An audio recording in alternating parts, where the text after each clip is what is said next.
nações, sal e luz da terra, sal e luz do mundo, testemunhas do amor, levareis a paz aos corações.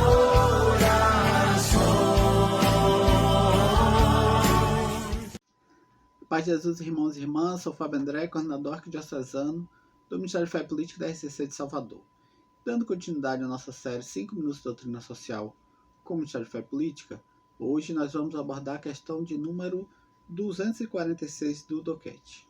E a pergunta: com que organizações está a Igreja no bom caminho? E a resposta do DOCAT: a partir dos anos 40, o mundo decidiu construir uma comunidade internacional. Em 1945 foi fundada a Organização das Nações Unidas, a ONU. Alguns anos mais tarde foi aprovada a Declaração Universal dos Direitos do Homem. No início dos anos 90 teve origem a Organização Mundial do Comércio.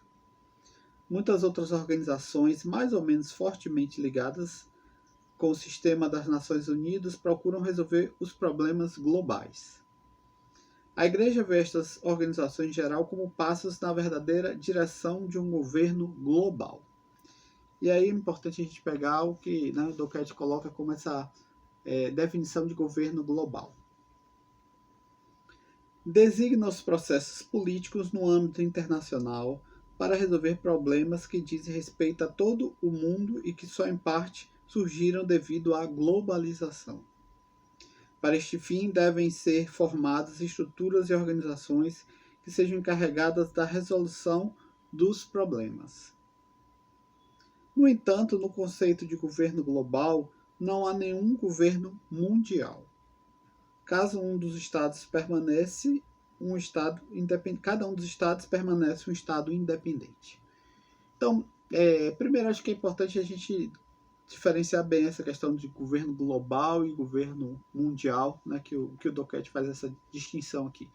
Então, o governo global é nesse sentido, dessa cooperação que existe entre os países. Eu sei que algumas pessoas acham, não, essa questão da ONU ou dessa junção dos países está surgindo para surgir uma grande autoridade mundial que vai dominar todos os países e vai ditar suas políticas e todas as pessoas vão ter que obedecer e todos os países vão ter que obedecer.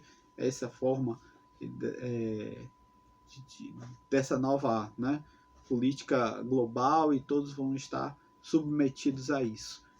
Não é exatamente isso que a Igreja coloca e que a ONU está propondo. A Igreja fala nesse governo global no sentido de haver cooperação entre as nações. Então, uma adesão livre em que é respeitado o princípio da subsidiariedade, ou seja, todos os países têm sua própria autonomia de resolver suas questões.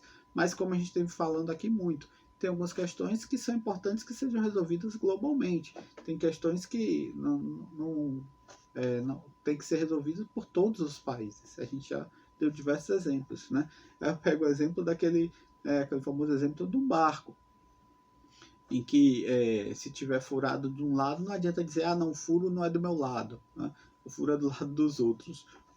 Todo mundo vai afundar junto, então não adianta. Então, por isso que é necessidade, de organismos como a ONU, que justamente vai poder fazer essa mediação de conflitos, tentar objetivos comuns dos países, estabelecer metas.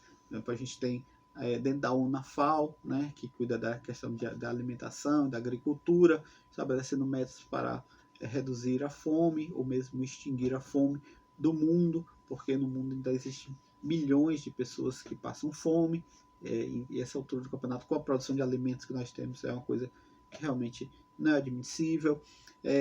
Aqui também tem a Organização Mundial do Comércio, certo? Então, que vão criando regras mínimas para que os países tenham segurança jurídica de poderem negociar, comerciar, possam interagir entre eles. Então, tem que haver esse organismo que possa fazer essa mediação entre os países e que hajam essas regras e acordos para que eles possam negociar com um mínimo de segurança jurídica para que todos possam, aos poucos, se desenvolvendo. Então, isso possa ajudar também o desenvolvimento, especialmente dos países mais pobres. E se a gente for pensar nesse sentido, né, a gente tem o mercado comum europeu, que de certo modo, né, claro, houve um certo sacrifício da população, mas de certo modo ajudou a população europeia, pelo menos os países que fazem parte, a se desenvolver e a buscar uma maior dignidade para as pessoas, um maior desenvolvimento para as nações que fazem parte e o mais livre intercâmbio, circulação das pessoas, das riquezas, das moedas, né, uma moeda única, certo? Para que realmente haja desenvolvimento nesse local. Então, também esse desenvolvimento mundial é no sentido assim, de tentar fazer com que os países comecem a interagir mais e isso gere mais desenvolvimento e o bem comum para todos. Se você gostou desse vídeo, então curta, compartilhe, comente, divulgue nas suas redes sociais e se inscreva no nosso canal do YouTube da STC Salvador. Deus te abençoe. Se eu orar, se eu clamar, as muralhas não resistirão ao poder.